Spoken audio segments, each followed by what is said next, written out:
Hello, ladies and gentlemen. What it be, what it do. Welcome back to the Off the Dome podcast. This is Baller Nation, Season 2, Episode 17 now. Thank you very much for watching this, tuning into this. If you are an OG at day one, shout out to you. And if you're watching this right now, you are an OG. You are a day one because this is going places. At least in my head, it is. I don't know. I might die tomorrow, and we'll never know. Speaking of tomorrow, I got another podcast coming out for you guys tomorrow. I know. Too often, I take like a week off before recording another podcast. Like I haven't recorded a podcast in like a week, but tomorrow, I think this week I've got like three that I've got coming up. Got a guest coming on tomorrow. Hopefully Sunday I can get another guest coming on. Two guys that I'm pretty 100% sure that you guys have at least seen their face or have seen one of their pieces of content online. Not to spoil too much, but yeah, shit's gonna be hype. Anyway, today, by the way, it is gonna be more mainly centered around the All-Star Weekend. So if you're new around here, drop a sub, subscribe. Try the goal is 1K. Thank you very much. I always all of a sudden I have 300 subscribers now, which is fucking sick. Like I thank you. I appreciate that a lot, genuinely. But yeah, if you're new around here, drop a sub. Leave a like on the video if you guys want to see more podcasts like this. Comment other video ideas you want me to do or other topics you want me to cover. Or if you don't like it, then I don't care. Or just say what you don't like about it. Whatever. Let's go. Power rankings today in the NBA. I want to make this probably about a half an hour long podcast. I got, it's a pretty basic topic, but I think that we need the kind of refresher here going into All-Star Weekend.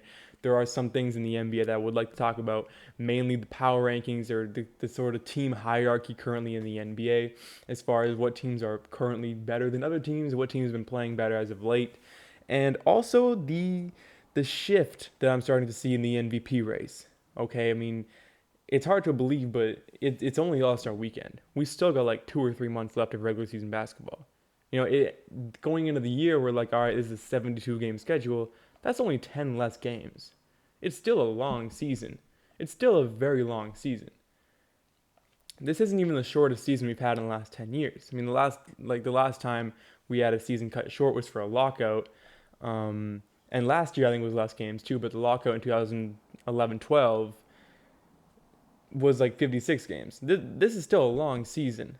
We got a long way to go in the MVP race. We got a long way to go before we get into the playoffs. Teams that are doing really good right now aren't going to be doing this good 3 months from now. Teams that are doing shit right now are going to be doing a lot better 3 months from now. We still got a long way to go. It's only the All-Star break, or coming up on the All-Star break. But yeah, I'm gonna start with team power rankings right now before talking a little bit about the MVP race. I feel like the MVP race is it's such an over talked about topic, especially at this point in the season. Like when it comes down to it, in 3 months from now, we're not going to be giving a single fuck about what LeBron James did on February 12th, 2021. No one cares in 3 months from now. In 3 months from now, we're not gonna be like, oh well, James Harden you got 5 turnovers against the fucking Celtics on March 2nd. Like no one's gonna care 3 months. Like so, the games that are happening right now, they seem relevant currently, but we're all gonna forget about them in a few months from now, which is just sort of that's sort of how that's how shit happens. I mean, the MVP race or the MVP award itself is stupid. It's gotten to a point where it doesn't go to the most valuable player. Like the word valuable in MVP doesn't mean anything. If you want to give it to the most valuable player, it should be LeBron James every year. It just should be. I don't care like who you cheer for, what your favorite team is. I don't care how much you hate LeBron. You have to admit, if you're going by definition, LeBron should win MVP every year, but he doesn't. And so that's why when you look at when I'm ranking MVPs, I'm going based off what the tendencies of the MVP winners seem to be. A player playing on a top 3 seed in their conference, putting up great numbers, and playing a lot of games. Because if you want to go strictly off value, Chris Paul, he should have been a contender last year. He should have been top 2 in the MVP race last year. LeBron James should win every fucking year.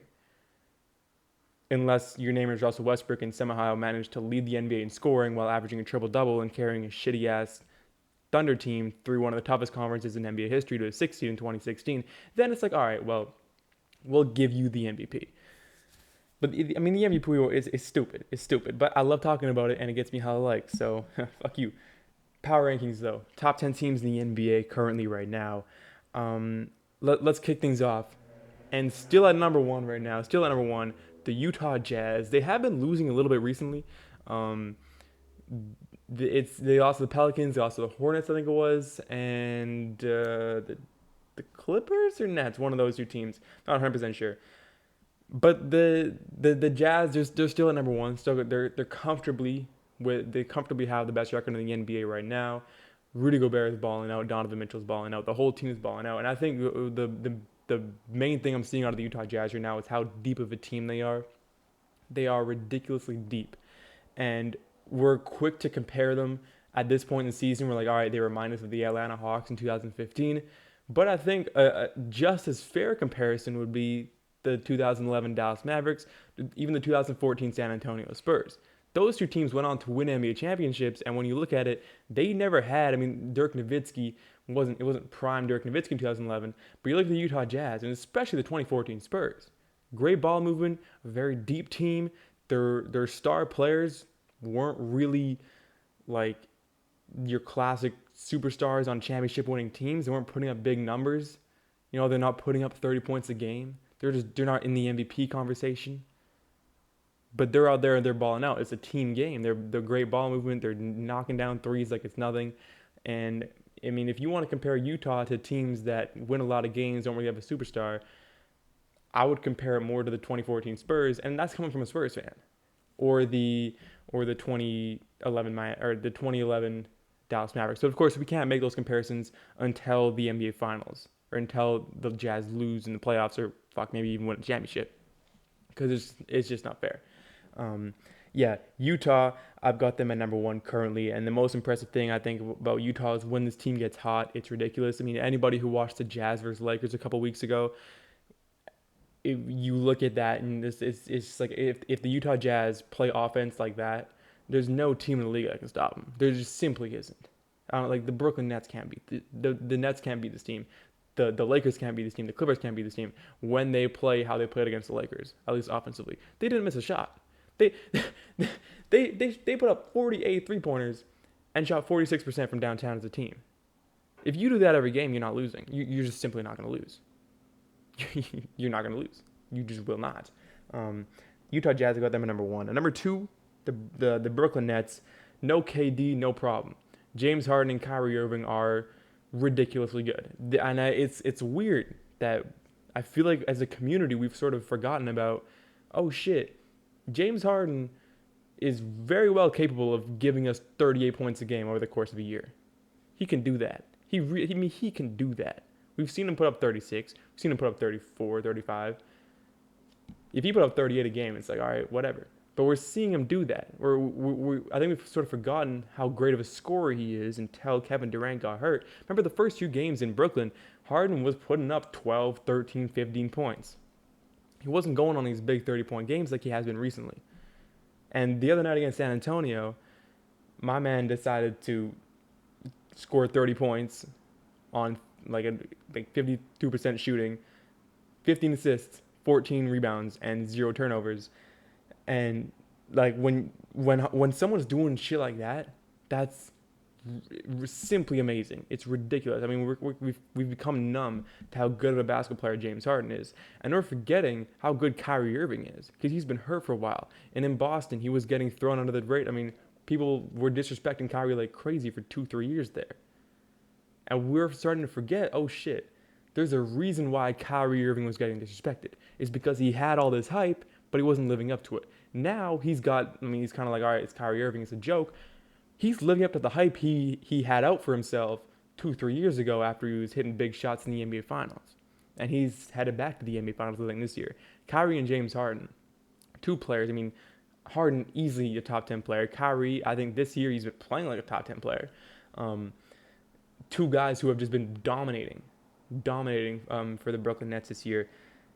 And also quick shout out to Bruce Brown, who he's a very underrated player, but he's one of those guys on Brooklyn now that Kevin Durant's out. And the thing is, when you got a team like Brooklyn where it's, all right, you got these three guys, the thing is there's going to be a fourth and fifth and sixth guy who are going to start to step up.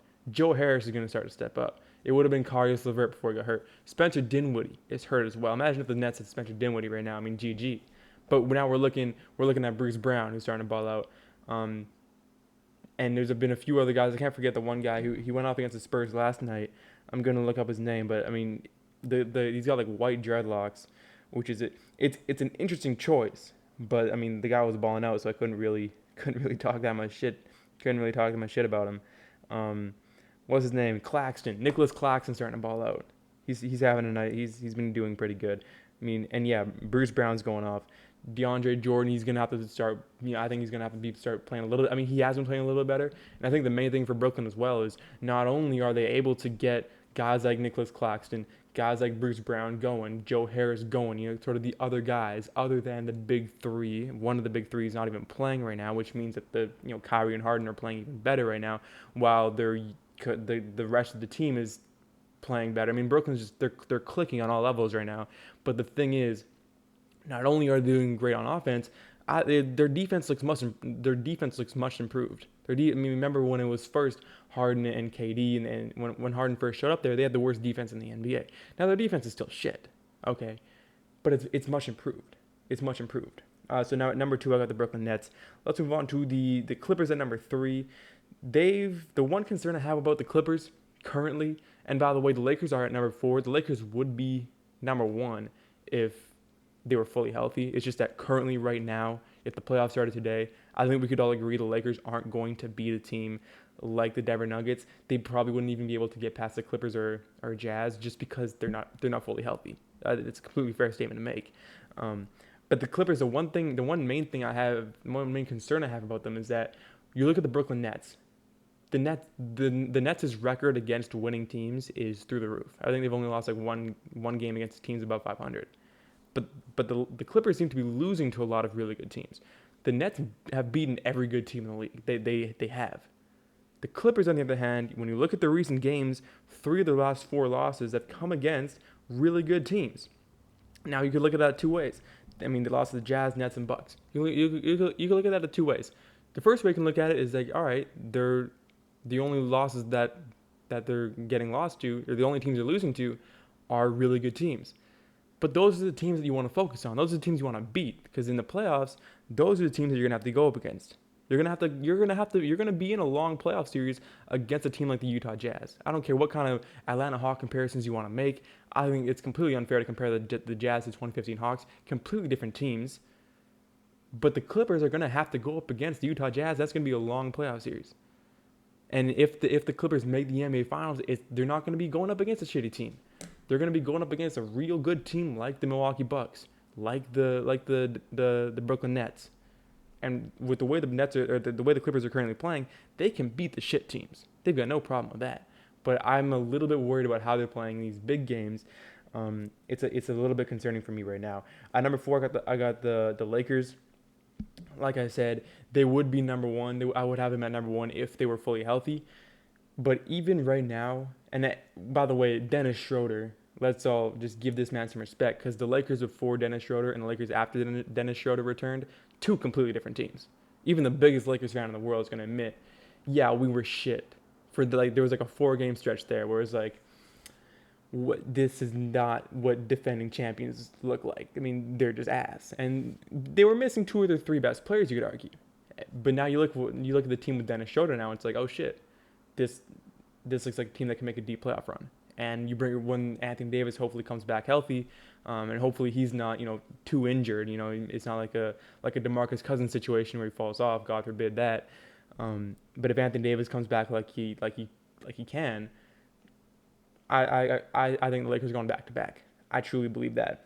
So I got the Lakers currently at 4. LeBron James, I think, has been balling out too recently. I wouldn't say he's like leading the MVP conversation right now or anything like that, but I mean, he's just doing what LeBron James does, and I am definitely one of the people that I'm going to be talking about here. But there's all these idiots online debating about the MVP conversation, and I'm one of them. LeBron doesn't care, but he just doesn't care. There's people who are just going crazy. Oh, LeBron should be MVP. LeBron shouldn't be MVP. LeBron's shit. LeBron's amazing. LeBron doesn't care. I really don't think LeBron gives a single fuck about the MVP. There's only one MVP LeBron cares about, and it's the only one that matters. It's the Finals MVP. I'll take Finals MVP over MVP all day long. And and I'm going to be talking about this a bit later. The MVP race, I think that it's a race that it's nice for personal achievement, but as far as legacy goes, there's only one MVP that matters, and it's the one you get at the end of the year. It's the one you get in the NBA Finals. That one matters way more. It's way more valuable, I think, in my opinion.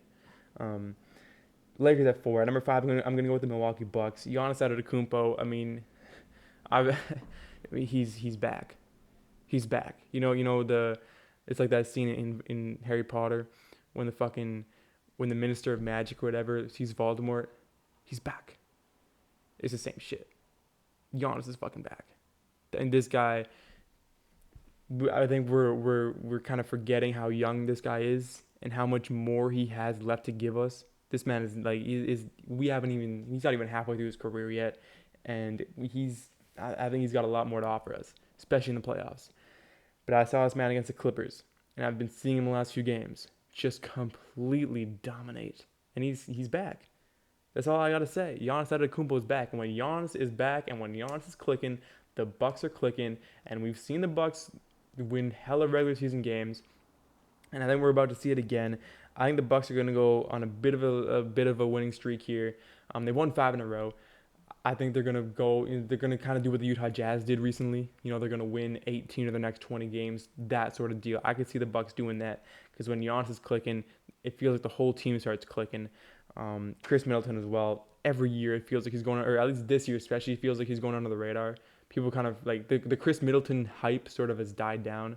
It was at 0 and then it went up in like 2019, 2020 last year, and now it's back down to this. No one fucking cares. But Chris Middleton's still that guy. He's still that guy. All the respect in the world for Chris Middleton. At number 6, the Philadelphia 76ers. Now I'm not going to lie. I'm very surprised that the 76ers still have the number 1 seed in the Eastern Conference as I'm recording this right now. I thought that the Brooklyn Nets would have passed them by now, or the Milwaukee Bucks would have passed them by now. I'm shocked, honestly. I don't know what the fuck is going on with Joel Embiid, but he is consistent, which consistency and Joel Embiid do not really go well together, historically speaking.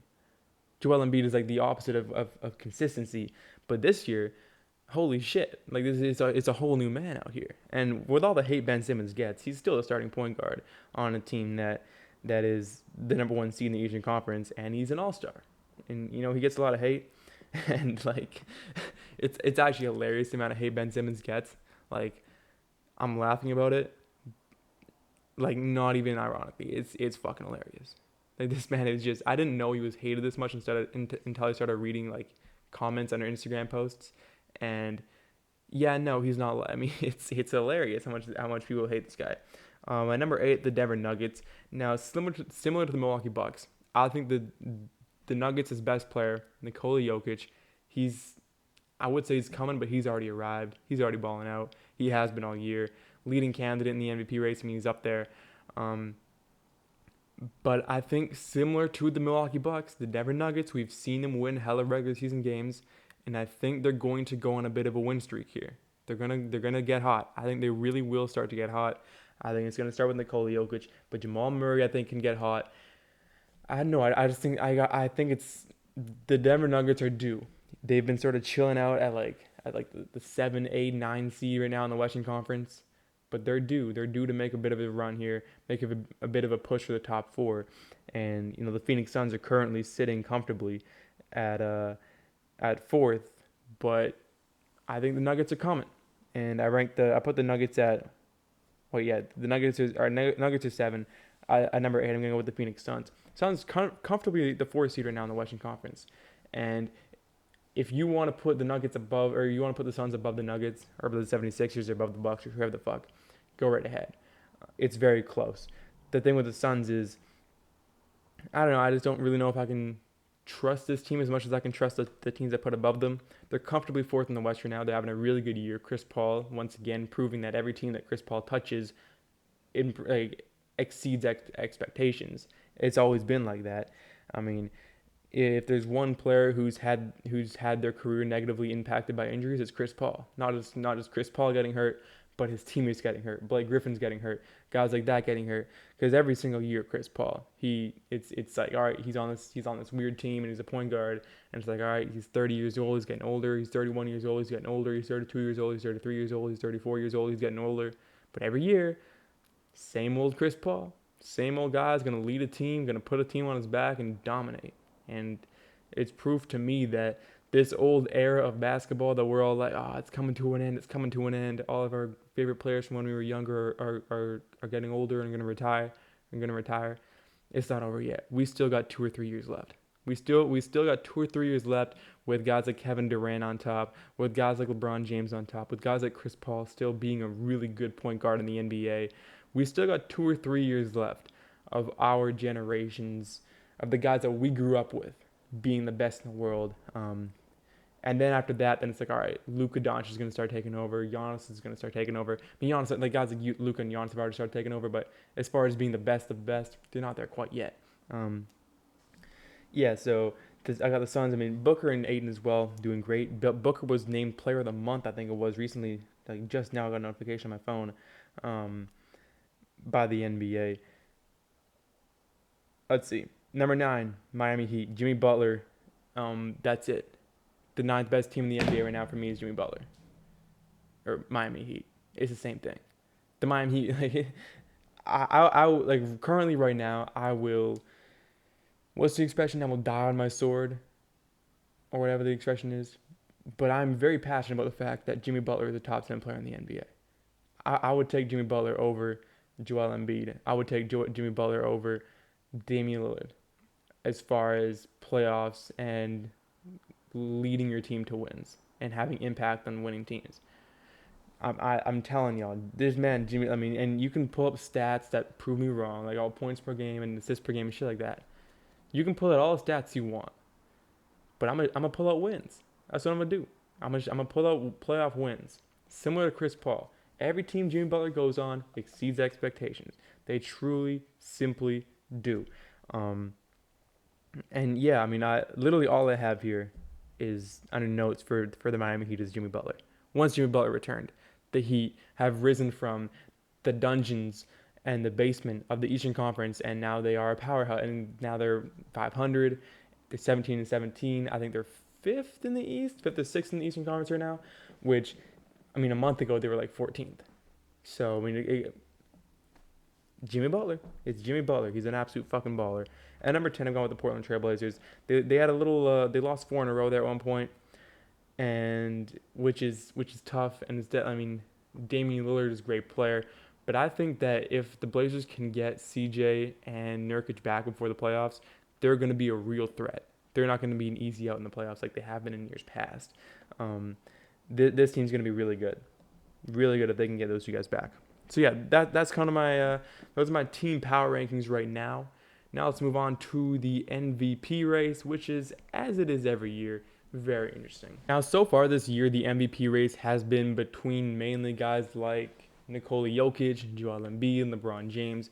But over the last month, there has been a shift in the MVP race. Over the last month, there has been a shift in the MVP race in the NBA, and it's the big 2. The big 2 that this award has seemingly revolved around and gone through in the last few years here. It's James Harden and Giannis Antetokounmpo. They're back. They're back in the running for the MVP. And like we've seen in years past, the MVP has nothing to do with who the best player in the world is. It also seems to have nothing to do with who the most valuable player is to their team. The MVP should just be the award called put up good stats, play on a top 3 team in your conference, and play a lot of games. That's what the MVP award should be, because that's what it is. If you want to give the MVP award to the most valuable player every year, you'd give it to LeBron James every year. But it's not about that. If you want to give the MVP award to the best player every year, you give it to LeBron James every year. But it's not about that, which is dumb. Like that's why the MVP award to me is a joke. It's like who fucking cares? It seems like it's just full of narratives. That's it. You know what I mean? Like I'm a big James Harden fan. And so if I want to create a narrative about why James Harden should be an MVP, I can just go on TikTok, make a dumbass video about why Harden should be MVP, and just literally hop on that narrative and ride it to fucking June or whatever the season ends and be like, yeah, Harden should be MVP. The MVP awards, it's whack. It's weird. It's just carried with narratives. But sometimes narratives are fun. So why not talk about a little narrative in the MVP race right now? I'm not going to talk about LeBron because to me, just mentioning LeBron as the MVP this year, given the criteria the MVP award seems to go around, is a joke and disrespectful to other players. But I do think LeBron is the most valuable player to his team right now. And I think he's the best player in the world. But there is a big two. The big two are back. Harden and Giannis Antetokounmpo are back in the MVP race. And like it's one of those things where it's like, all right, here we fucking go again. Here we go again. Harden and Giannis. That's my prediction coming down the stretch of the year. Once again, it's gonna be Harden versus Giannis in the MVP race. I just don't think Joel Embiid can keep this up. If Joel Embiid can keep this up, give him the MVP. GG. I mean, if the 76ers are a top seed at the end of the NBA season and Embiid's putting up fucking 30 and 15 a night, all right, I mean, give it to him. Like, I don't think there shouldn't be any debate about that. But I just don't think he can do that because what we've been seeing out of Joel Embiid over recently, this is the most consistent stretch of Joel Embiid's career. He's never been this consistent for this amount of time ever in his career. So my odds are, I'm thinking that he won't be able to keep it up. But he's currently, for me, leading the way in the MVP award race right now. Number 2 is Giannis. At number 3, currently I've got Nikola Jokic. Like I said earlier, I think the Denver Nuggets are about to make a big push. I think they're going to have one of those things that the Utah Jazz had recently. They're going to win, 15 of the next 20 games, something like that. And I think then, we'll look at the Nuggets as the top 4 seed in the Western Conference. We're going to be like, all right, Nikola Jokic, he's balling out, and his team's doing really good. At number 4, I currently got James Harden. At number 5, Curry or LeBron, one of those two. 6 as well, Curry or LeBron. I got Damian Lillard down at 7. The main reason why, and Steph Curry would be top. He would be up there if his team wasn't 8th in the West, which is interesting because when and it's hard to evaluate that. Like, oh, they're seeding the Western Conference because the Warriors are 8th in the West, but if you put the Warriors in the East, they'd be like 3rd.